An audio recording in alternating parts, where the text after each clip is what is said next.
এক বছরের নিচেও ৬৫ বছরের বেশি বয়সী নাগরিকদের বিনামূল্যে স্বাস্থ্যসেবা দেবে সরকার।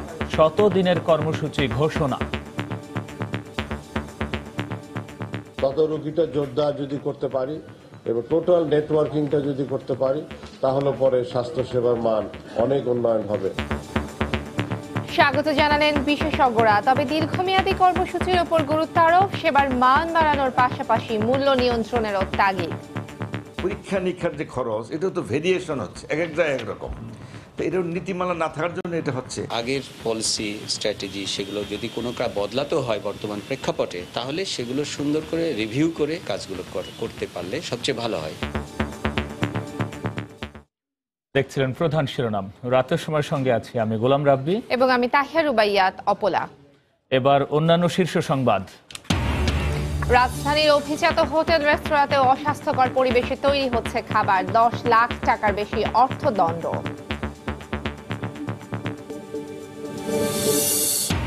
জনগণের রায় যারা প্রত্যাখ্যান করে তাদের উচিত দেশবাসীর কাছে ক্ষমা চাওয়া, বলেন ওবায়দুল কাদের। নির্বাচন নিয়ে টিআইবির প্রতিবেদন মন গড়া, মন্তব্য তথ্যমন্ত্রীর। একাদশ জাতীয় নির্বাচন ম্লান করেছে আওয়ামী লীগের অতীত গৌরব, মন্তব্য মির্জা ফখরুলের। জাতীয় ঐক্য শক্তিশালী করতে রাজনৈতিক দলগুলোর প্রতি আহ্বান।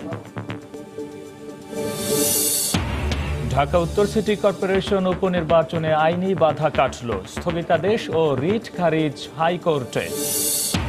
এবং মার্চে চালু হচ্ছে কলকাতা ঢাকা গুয়াহাটি যাত্রীবাহী জাহাজ চলাচল, দুই দেশের পর্যটন ও অর্থনীতিতে নতুন সম্ভাবনা, নৌবন্দরগুলো ঢেলে সাজানোর উদ্যোগ।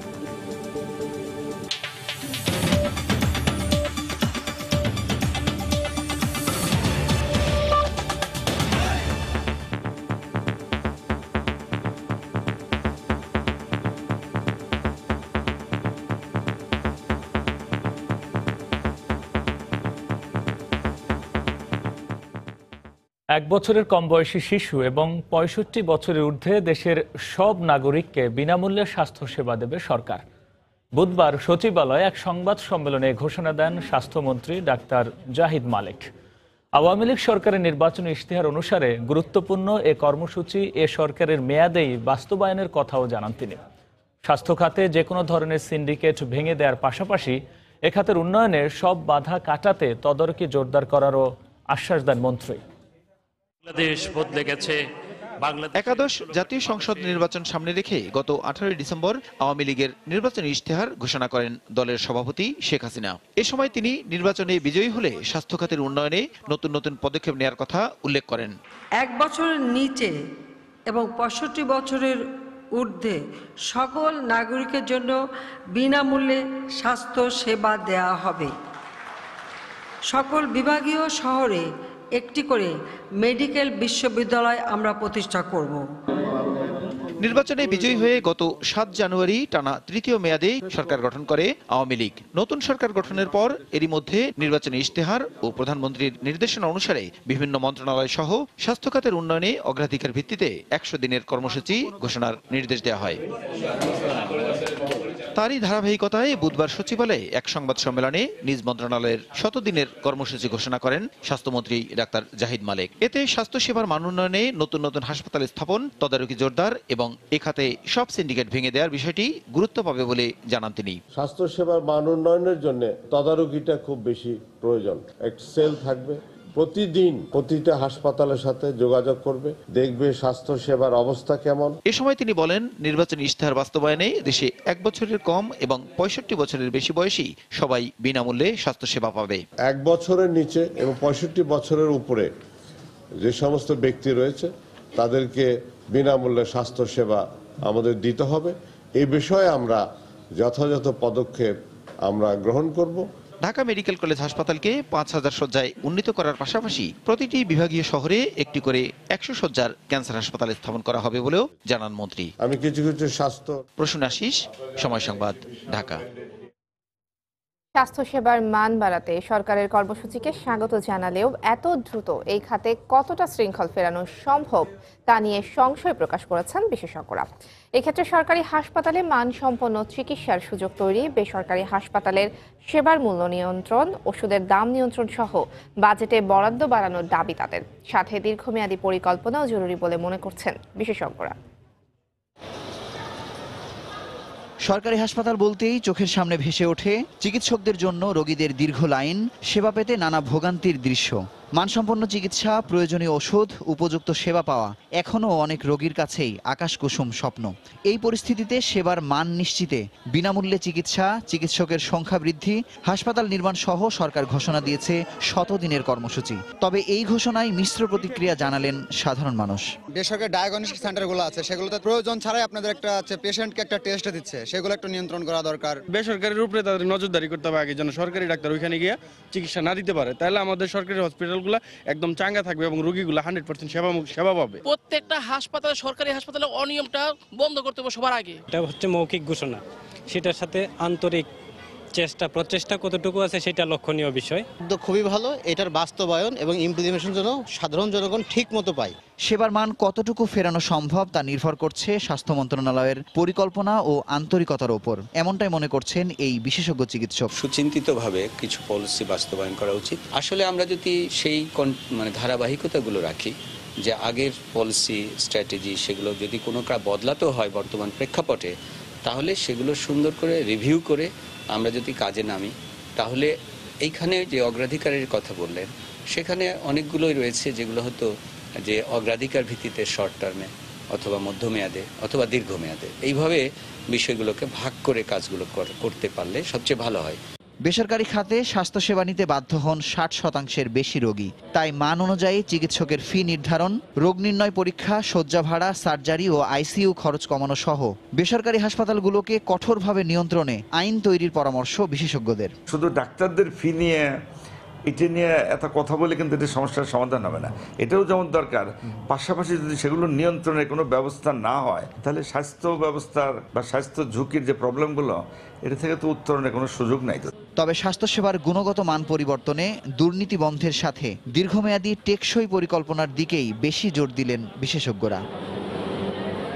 মুজাহিদ শুভ, সময় সংবাদ, ঢাকা। ভ্রাম্যমাণ আদালতের ভেজাল বিরোধী অভিযানের তৃতীয় দিনে রাজধানীর অভিজাত এলাকায় বিভিন্ন রেস্তোরাঁয় মিলেছে অস্বাস্থ্যকর পরিবেশে রান্না ও পচা বাসি খাবার রাখার প্রমাণ।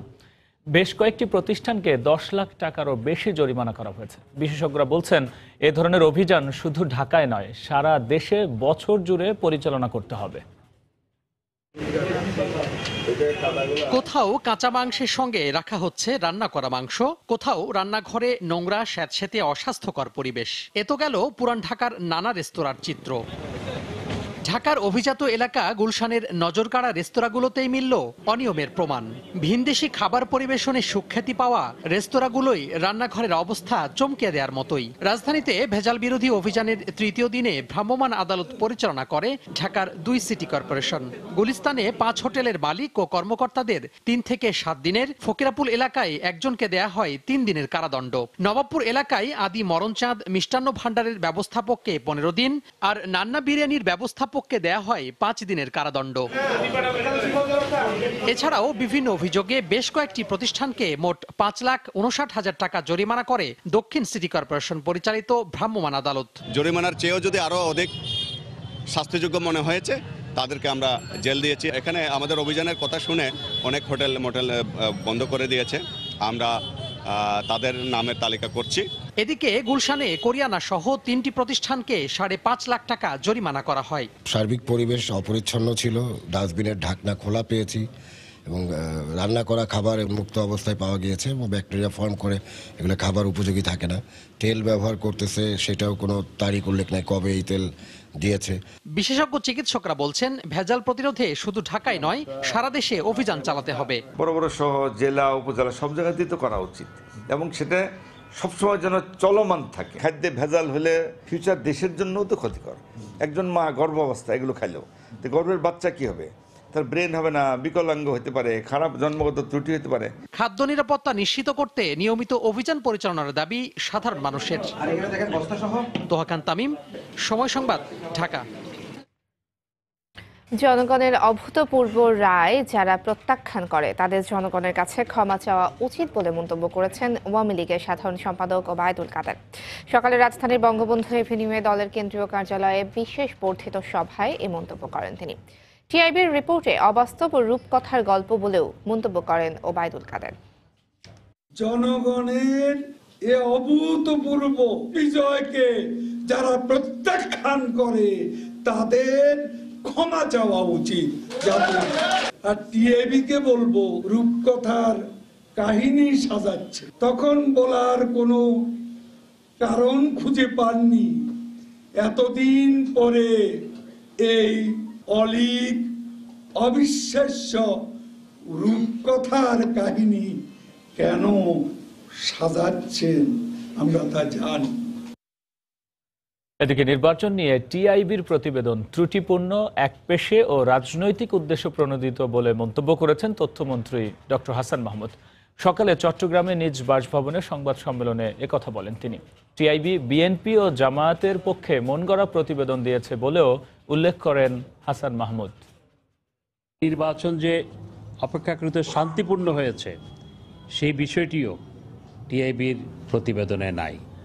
এগুলোতে স্পষ্ট প্রমাণিত টিআইবির এই প্রতিবেদন হচ্ছে একপেশে, উদ্দেশ্য প্রণোদিত, রাজনৈতিক উদ্দেশ্য প্রণোদিত এবং পরাজিত পক্ষকে কথা বলার সুযোগ করে দেওয়ার জন্য একটি প্রতিবেদন ছাড়া অন্য কোনো কিছু নয়। বিএনপি জামাতের পক্ষে টিআইবি একটি প্রতিবেদন দিয়েছে মাত্র, অন্য কোনো কিছু নয়।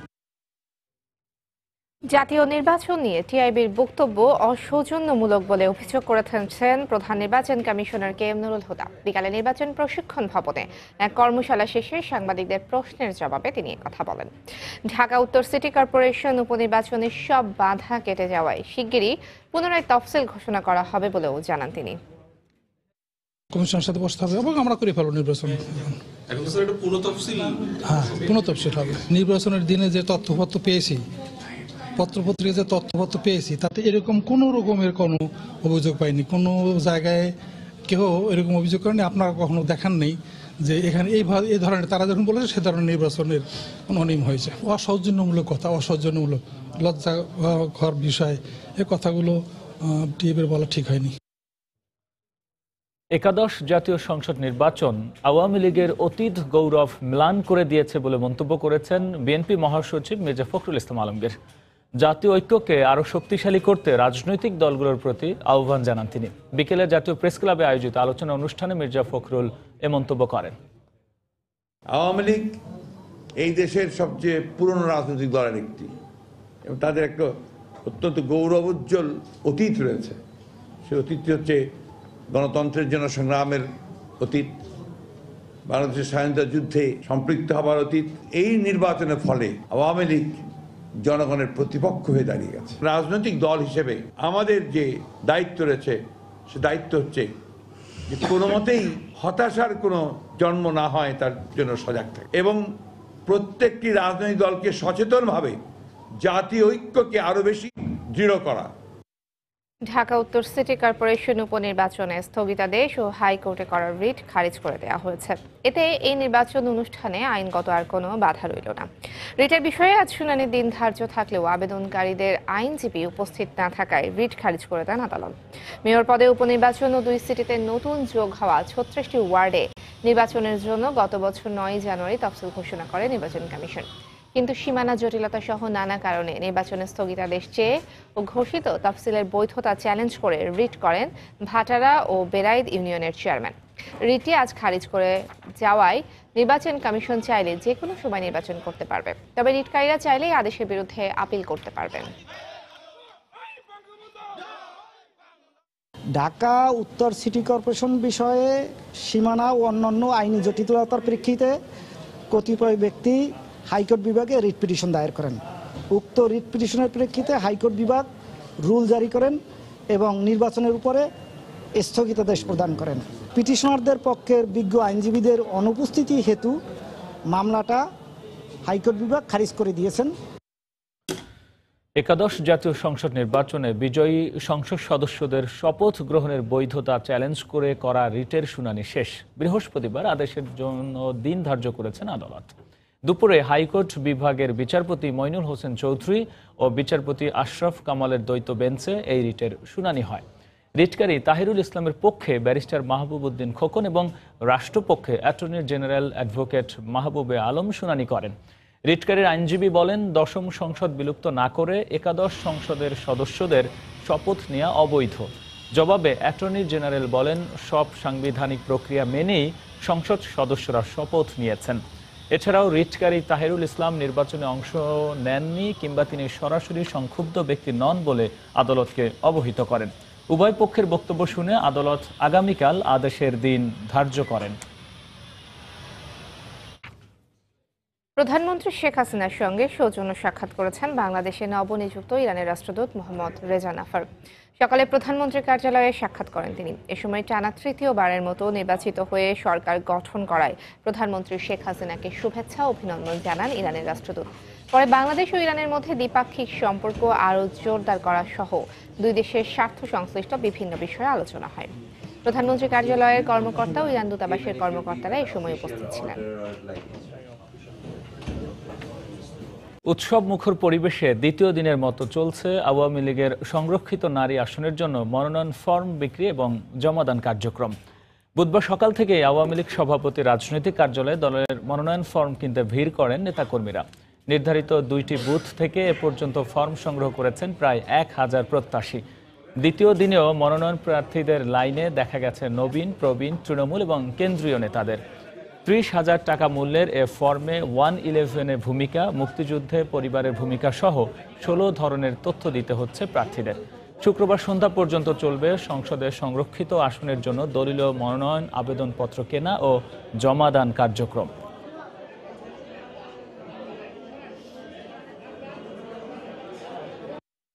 জননেত্রী শেখ হাসিনার কাছে আমরা কতটুকু গ্রহণযোগ্য সেটা জননেত্রী শেখ হাসিনা সে বিচার বিশ্লেষণ করবে। দুস্থ মহিলা আছে, তারা ন্যায় বিচার থেকে বঞ্চিত হচ্ছে।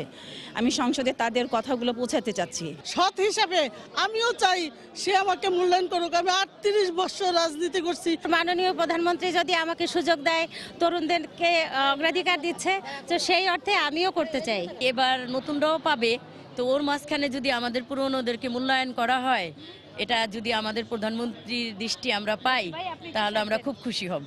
আশাবাদী অবশ্যই মাননীয় প্রধানমন্ত্রী শেখ হাসিনার প্রতি এবং আমার দলের বাংলাদেশ আওয়ামী লীগের প্রতি আমি আস্থাশীল। গ্যাটকো দুর্নীতি মামলায় অসুস্থতার কারণে বিএনপি চেয়ারপারসন বেগম খালেদা জিয়াকে আদালতে হাজির করতে না পারায় তার বিরুদ্ধে অভিযোগ গঠনে শুনানির দিন পিছিয়ে 24শে জানুয়ারি নির্ধারণ করেছেন আদালত। রাজধানীর বকশীবাজারের আলিয়া মাদ্রাসায় স্থাপিত ঢাকার বিশেষ জজ আদালত 3-এর বিচারক আবু সৈয়দ দিলদার শুনানির পর নতুন এই দিন ধার্য করেন। ওই দিন সব আসামিকে হাজির করার নির্দেশ দেন বিচারক। এর আগে গেল বৃহস্পতিবার এই মামলায় বেগম জিয়াকে কারাগার থেকে আদালতে হাজির করার জন্য পরোয়ানা জারি করেন আদালত। ওই দিন মামলার অভিযোগ গঠনের দিন ধার্য ছিল। আসামি পক্ষের আইনজীবীরা সময়ের আবেদন করায় তা পিছিয়ে যায়। 2007 সালের 2 সেপ্টেম্বর বেগম জিয়া সহ 13 জনের বিরুদ্ধে তেজগাঁও থানায় মামলা করেন দুর্নীতি দমন কমিশনের উপপরিচালক গোলাম শাহরিয়ার চৌধুরী।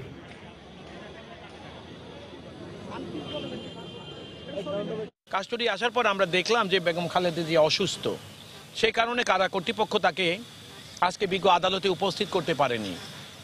এখন নিয়ম হলো কোর্টের কাস্টডিতে থাকা কোনো আসামি যদি অসুস্থ থাকেন এবং আদালত যদি এই অসুস্থতাজনিত কারণে বা অন্য কোনো গ্রহণযোগ্য কারণে আদালত তাকে উপস্থিত করতে না পারেন, তাহলে মামলার কার্যক্রম অগ্রসর করার আইনগত সুযোগ থাকে না। ও জেল কর্তৃপক্ষ জানিয়েছেন যে তিনি 11:30 দিকে তিনি ঘুমের থেকে উঠেছেন।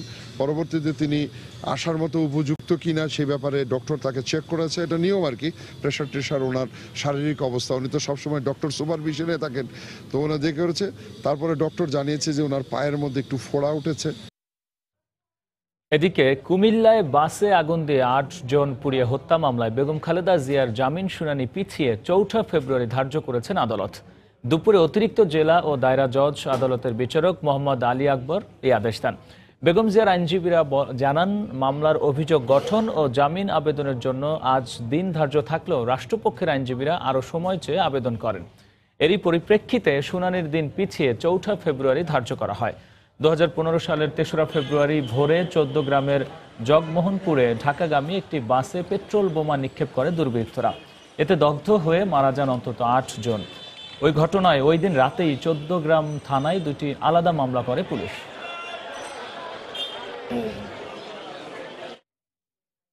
সাবেক ইউএসএইড কর্মকর্তা জুলহাস মান্নান এবং তার বন্ধু নাট্যকর্মী মাহবুব তনয় হত্যা মামলায় প্রধান আসামি আসাদুল্লাহকে গাজীপুরের টঙ্গী থেকে গ্রেফতার করেছে পুলিশের কাউন্টার টেরোরিজম ইউনিট। সমকামীদের নিয়ে কাজ করায় জঙ্গি নেতা বরখাস্ত মেজর জিয়ার নির্দেশেই জুলহাস তনয়কে হত্যা করা হয় বলে প্রাথমিক জিজ্ঞাসাবাদে জানায় সে। গ্রেফতারকৃত আবদুল্লাহ বাড্ডায় পুলিশের অস্ত্র ছিনতাই মামলারও আসামি বলে জানিয়েছে পুলিশ। দেশজুড়ে উগ্রপন্থীদের একের পর এক হামলার মধ্যে 2016 সালের 25 এপ্রিল রাজধানীর কলাবাগানে নিজ বাসায় হত্যা করা হয় সাবেক ইউএসএইড কর্মকর্তা জুলহাস মান্নান এবং তার বন্ধু নাট্যকর্মী মাহবুব তনয়কে। ঘটনার দিন রাতেই জুলহাসের ভাই মিনহাজ বাদী হয়ে কলাবাগান থানায় হত্যা মামলা দায়ের করে। এরপর থেকে আসামিদের ধরতে মাঠে নামে আইন শৃঙ্খলা রক্ষা বাহিনী। ঘটনার পর 2 বছর পার হয়ে গেলেও এই মামলায় মাত্র 4 জনকে গ্রেফতার করতে সমর্থ হয় আইন শৃঙ্খলা রক্ষা বাহিনী, যাদের মধ্যে 3 জন ঘটনার সত্যতা স্বীকার করে স্বীকারোক্তিমূলক জবানবন্দি দিয়েছে। তাদের দেওয়া তথ্যের ভিত্তিতেই মঙ্গলবার সন্ধ্যায় কাউন্টার টেরোরিজমের বিশেষ অভিযানে টঙ্গী থেকে গ্রেফতার করা হয় আসাদুল্লাহকে। বুধবার দুপুরে ডিএমপির মিডিয়া সেন্টারে সংবাদ সম্মেলনে জানানো হয়, গ্রেফতার আসাদুল্লাহ জুলহাস তনয় হত্যা এবং বাড্ডায় পুলিশের উপর আক্রমণ করে অস্ত্র ছিনতাইয়ের ঘটনায় সরাসরি জড়িত ছিল। আসাদুল্লাহ আগে শিবিরের রাজনীতির সঙ্গে জড়িত ছিল বলেও জানানো হয়। আমরা নিশ্চিত হয়েছি যে ওই দিন মোট 7 জন উপস্থিত ছিল, যাদের ভিতরে 5 জন ছিল কিলার গ্রুপের সদস্য এবং 2 জন ছিল ইন্টেল গ্রুপের সদস্য। তো এই 5 জনের 2 জনকে আমরা গ্রেপ্তার করতে সক্ষম হয়েছি। তাদেরই একজন আসাদুল্লাহ, তার বাবা স্থানীয় জামাতের রোকন ছিল। প্রাথমিক জিজ্ঞাসাবাদে আসাদুল্লাহ জানায়, সমকামীদের নিয়ে কাজ করায় সেনাবাহিনীর বরখাস্ত মেয়র জিয়ার নির্দেশেই হত্যা করা হয় জুলহাস তনয়কে। জুলহাস মান্নান এবং মাহবুব তনয় তাদের ভাষায় সমকামিতাকে প্রমোট করার জন্য এক ধরনের আন্দোলন করছিল, সেই কারণেই তারা এই তাদেরকে টার্গেট করা হয়। এ ঘটনায় জড়িত অন্যান্যদের ধরতে অভিযান অব্যাহত আছে বলে জানায় আইন শৃঙ্খলা রক্ষা বাহিনী। শাহরিয়ার জামান দ্বীপ, সময় সংবাদ, ঢাকা। রাজধানীর টিকাটুলি এলাকায় বোনকে উত্ত্যক্ত করার প্রতিবাদ করায় মারধরের শিকার হয়েছেন বড় ভাই। এ ঘটনায় যারাই জড়িত থাকুক তাদের গ্রেফতার করা হবে বলে জানিয়েছে পুলিশ। পরিবারের অভিযোগ, বিশ্ববিদ্যালয় পড়ুয়া মাইশা করিমকে উত্ত্যক্ত করত পাশের ফ্ল্যাটের সুমন, সুজন ও মশুর। মাইশা তার বড় ভাই শুভকে বিষয়টি জানালে তিনি এর প্রতিবাদ করেন। এ সময় উত্ত্যক্তকারীদের সঙ্গে মাইশার ভাইয়ের তর্ক হয়। পরে গতরাতে শুভ বাসায় ঢোকার সময় সুমন, মুস্তাফিজ সহ 20-25 জন শুভ ও তার 2 বন্ধুকে রড দিয়ে পিটিয়ে আহত করে। গুরুতর আহত অবস্থায় তাকে রাজধানীর ইউনাইটেড হাসপাতালে ভর্তি করা হয়েছে। এ ঘটনায় ওয়ারী থানায় মামলা দায়ের করেছে ভুক্তভোগীর পরিবার।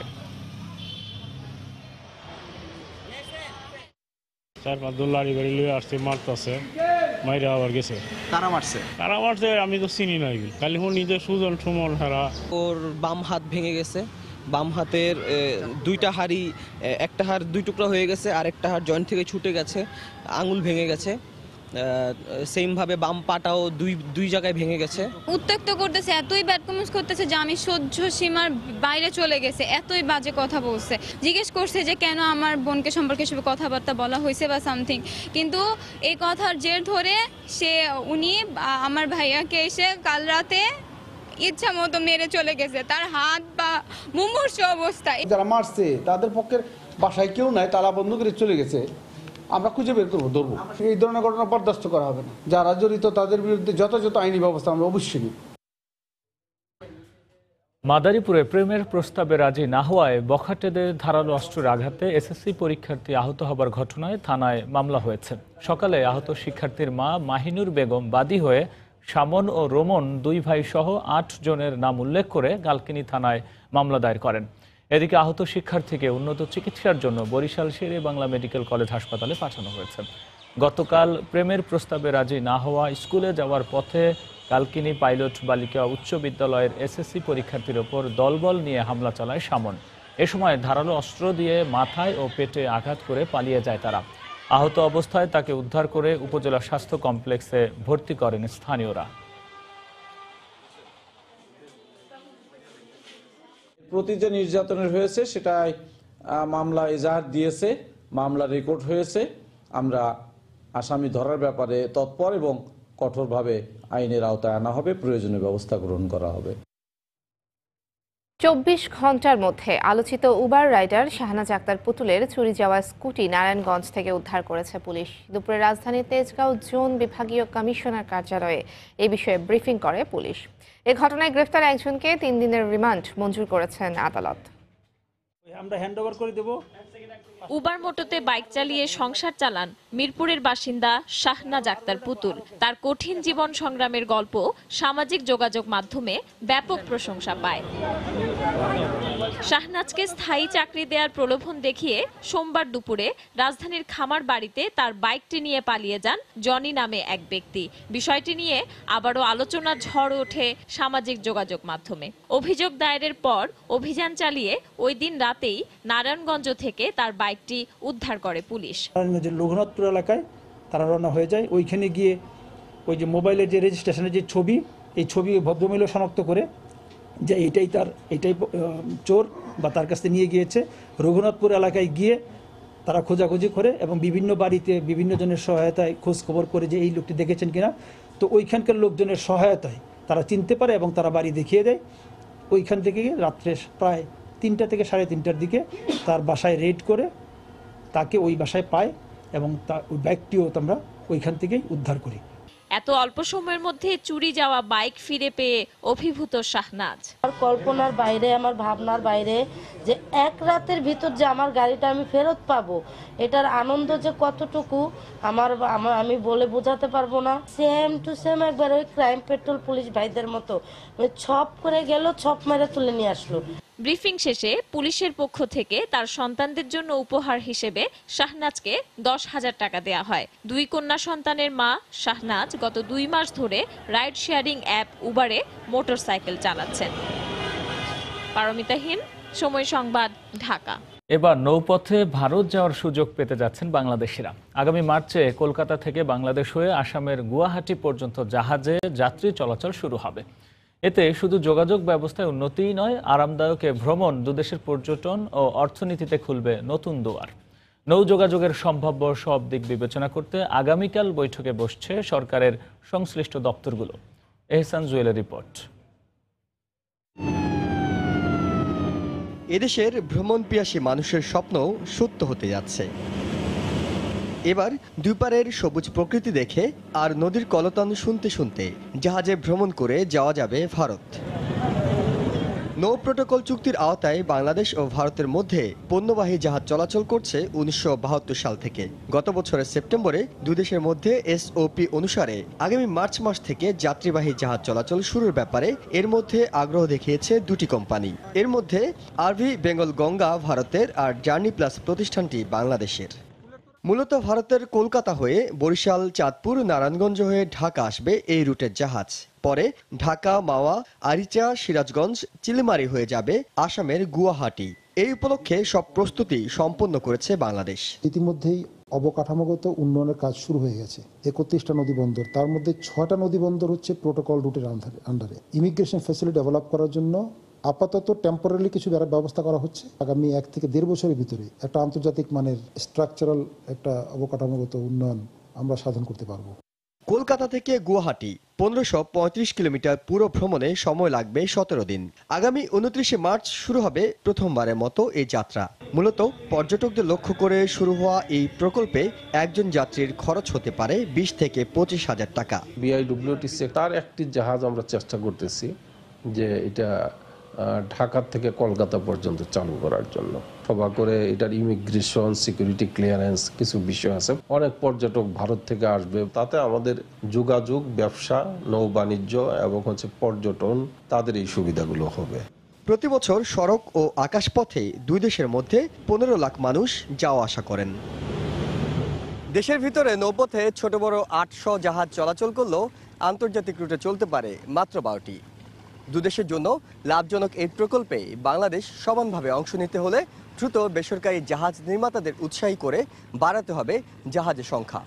আর যে নৌবন্দরগুলো ব্যবহার করা হবে সেগুলোতে প্রয়োজনীয় অবকাঠামো নিশ্চিত করা গেলেই আসবে টেকসই ও কার্যকর সুবিধা। এহসান জুয়েল, সময় সংবাদ, নারায়ণগঞ্জ। কক্সবাজারে দ্রুত গতিতে এগিয়ে চলছে দেশের সর্ববৃহৎ আশ্রয়ন প্রকল্পের কাজ। এখানে আশ্রয় পাবেন 1991 সালে ভয়াবহ ঘূর্ণিঝড়ে উদ্বাস্তু হওয়া 4,500 পরিবার।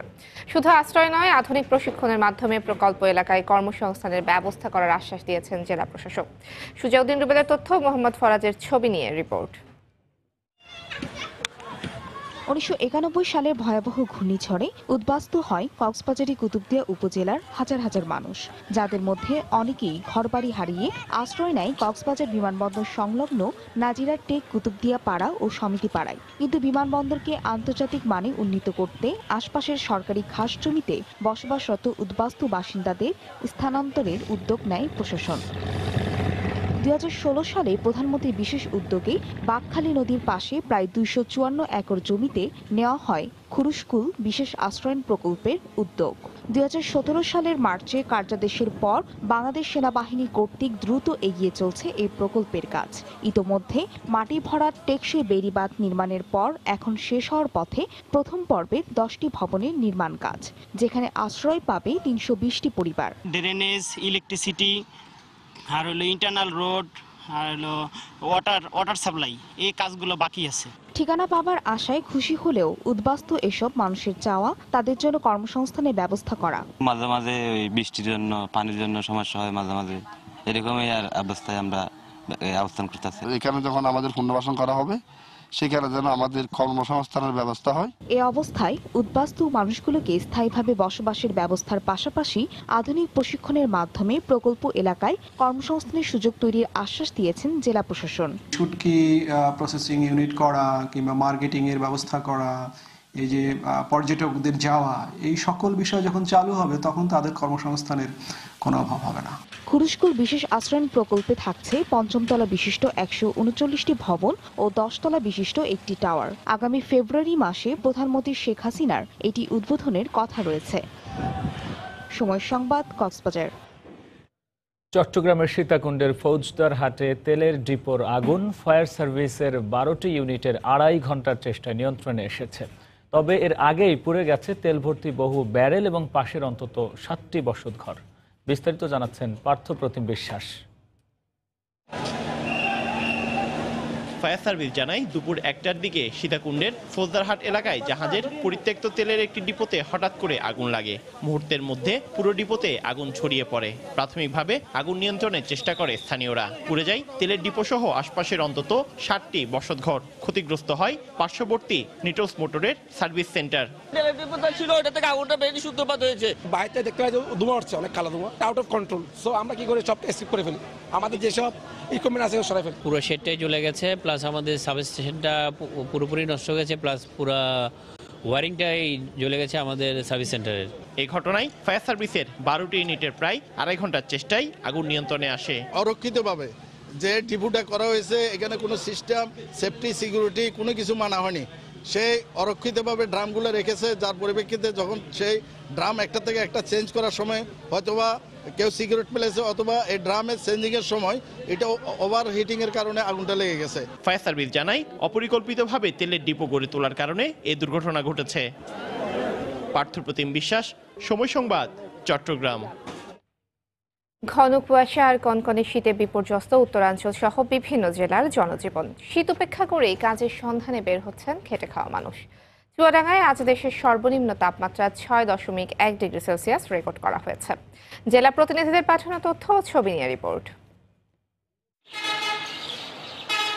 শীতের তীব্রতা বেড়েছে চুয়াডাঙ্গায়। হাড় কাঁপানো কনকনে ঠান্ডায় হতদরিদ্র খেটে খাওয়া মানুষের দুর্ভোগ সবচেয়ে বেশি। আগুন জ্বালিয়ে শীত নিবারণের চেষ্টা করছেন তারা। এদিকে শীতের সঙ্গে পাল্লা দিয়ে বেড়েছে ঠান্ডাজনিত রোগে আক্রান্তের সংখ্যা। জেলার হাসপাতালগুলোতে ভর্তি হয়েছে 1/2 রোগী। জেলায় সর্বনিম্ন তাপমাত্রা 6.1 ডিগ্রি সেলসিয়াস রেকর্ড করা হয়েছে। শীত পড়বে কি চুয়াডাঙ্গায়, ঠান্ডা পড়ছে, কোনো কম্বলের ব্যবস্থাও পাচ্ছি না। আমরা খুব কষ্টে আছি, পড়াশোনা করতে, সকালে স্কুলে যেতে খুব কষ্ট আছে। এত পরিমাণের শীত পড়ছে চুয়াডাঙ্গা জেলায়। পঞ্চগড়ে কনকনে ঠান্ডায় প্রয়োজন ছাড়া ঘর হতে বের হচ্ছেন না কেউ। কুয়াশার কারণে দিনের বেলায় হেডলাইট জ্বালিয়ে চলাচল করছে যানবাহন। শীত বস্ত্রের অভাবে বিপাকে পড়েছেন দরিদ্ররা। ঠাকুরগাঁওয়ে গত কয়েকদিন ধরে বেড়েই চলেছে শীতের তীব্রতা। বেলা বাড়লেও ঘন কুয়াশায় ঢাকা পড়েছে চারদিক। এরপরও শীত উপেক্ষা করে কাজে বের হতে হচ্ছে খেটে খাওয়া মানুষকে। আবার হঠাৎ করে দেখি যে গতকালকে তুলনামূলকভাবে শীত আজকে খুব বেশি, বিশেষ করে যাদের বয়স্ক মানুষ তারে খুব সমস্যা। শীতে গাড়ি চালাইতে পারতেছি না, ঘর থেকে বাইরে হওয়া যায় না। নওগাঁয় কনকনে ঠান্ডায় বিপর্যস্ত স্বাভাবিক জীবনযাত্রা। বেলা বাড়লেও সূর্যের দেখা মেলে না। এছাড়া দিনাজপুর, লালমনিরহাট সহ বিভিন্ন জেলায় শীতের তীব্রতা বেড়েছে। রওজায়ে জাবিদ ঐশী, সময় সংবাদ। এ পর্যায়ে শীর্ষ সংবাদগুলো জানিয়ে দিচ্ছি আরও একবার। 1 বছরের কম ও 65 বছরের বেশি বয়সী নাগরিকরা পাবেন বিনামূল্যে স্বাস্থ্যসেবা। শতদিনের কর্মসূচির ঘোষণা। স্বাগত জানিয়ে দীর্ঘমেয়াদী কর্মসূচির উপর জোর দিলেন বিশেষজ্ঞরা। রাজধানীর অভিজাত রেস্তোরাঁগুলোতে অস্বাস্থ্যকর পরিবেশে তৈরি হচ্ছে খাবার। 10 লাখ টাকার বেশি অর্থদণ্ড। অভিযানের ভয়ে বন্ধ অনেক হোটেল রেস্তোরাঁ। জনগণের রায় যারা প্রত্যাখ্যান করে তাদের উচিত দেশবাসীর কাছে ক্ষমা চাওয়া, বললেন ওবায়দুল কাদের। নির্বাচন নিয়ে টিআইবির প্রতিবেদন মন গড়া, মন্তব্য তথ্যমন্ত্রীর। একাদশ জাতীয় নির্বাচন ম্লান করেছে আওয়ামী লীগের অতীত গৌরব, মন্তব্য মির্জা ফখরুলের। জাতীয় ঐক্য শক্তিশালী করতে রাজনৈতিক দলগুলোর প্রতি আহ্বান। এবং ঢাকা উত্তর সিটি কর্পোরেশন উপনির্বাচনে আইনি বাধা কাটল, স্থগিতাদেশ ও রিট খারিজ হাইকোর্টে। এই ছিল রাতের সময়। আপনার মোবাইলে সকল খবর দেখতে ও সময় টিভি দেখতে ডাউনলোড করুন সময় অ্যাপ। সঙ্গে থাকুন সময়।